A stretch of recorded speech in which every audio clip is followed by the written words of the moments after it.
literària de novel·la breu doncs hi ha 29 participants.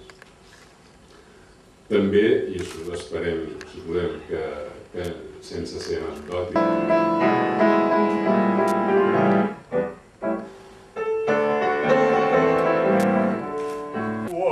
antiguo y todo el cielo Pompeya y al llegar al terraplén tu mena de novia en el recuerdo y tu nombre flotando en el avión.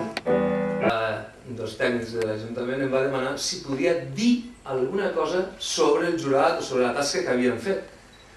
Em va demanar si podia dir alguna cosa. Hauria estat molt millor si m'hagués demanat si podia parlar una mica sobre què és allò que havia fet el jurat, perquè és molt diferent. És molt més fàcil parlar que dir coses concretes. Parlar... El jurat ha decidit atorgar l'accèssit a l'obra presentada sota el pseudònim On són els àngels.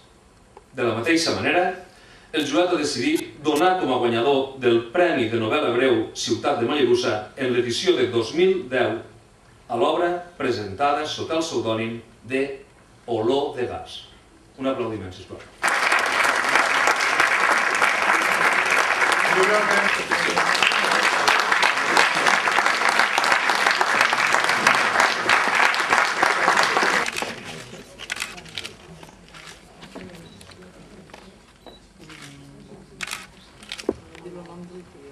I hem donat un accèssit a una altra obra que també sembla bastant estrambòtica. El premi, la història, en principi és molt simple, encara que és molt rocambolesca. Un personatge que ha passat el seu tango particular doncs s'enrola en una missió, la primera tripulada al planeta Mart. Clar, en principi, vostès suposo que pensaran com això de Mart deu ser una bogeria, no? Perquè tots hem estudiat i encara sabem que aquest planeta és molt complicat. I dius, home, com se'n sortirà un individu que planteja fer una novel·la breu, però que són entre 80 i 100 pàgines, perquè aquesta història tingui algun sentit. Bé, i aquest és el premi, perquè se'n surt.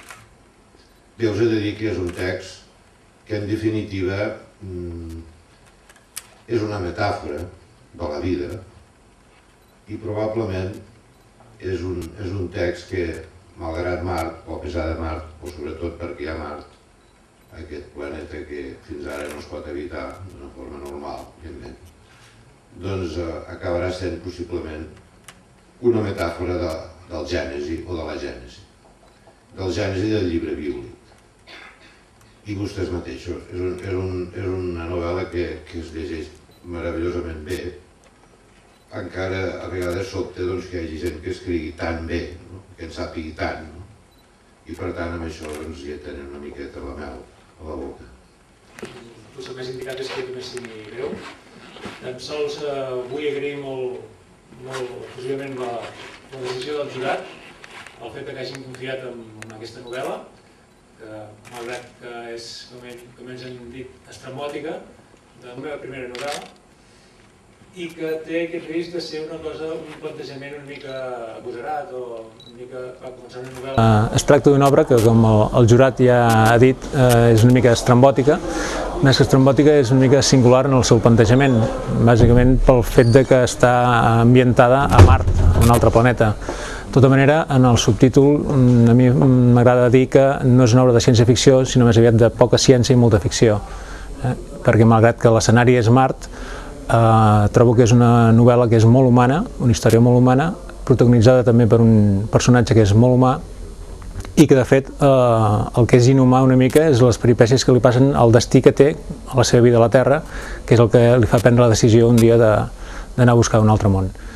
A part d'això, doncs, estic molt satisfet d'haver aconseguit aquest premi, perquè primer és un premi que és molt prestigiós i segona perquè aquest any precisament hi ha hagut una alta participació i això encara és un motiu més de satisfacció per haver aconseguit que el jurat fes confiança en la meva novel·la.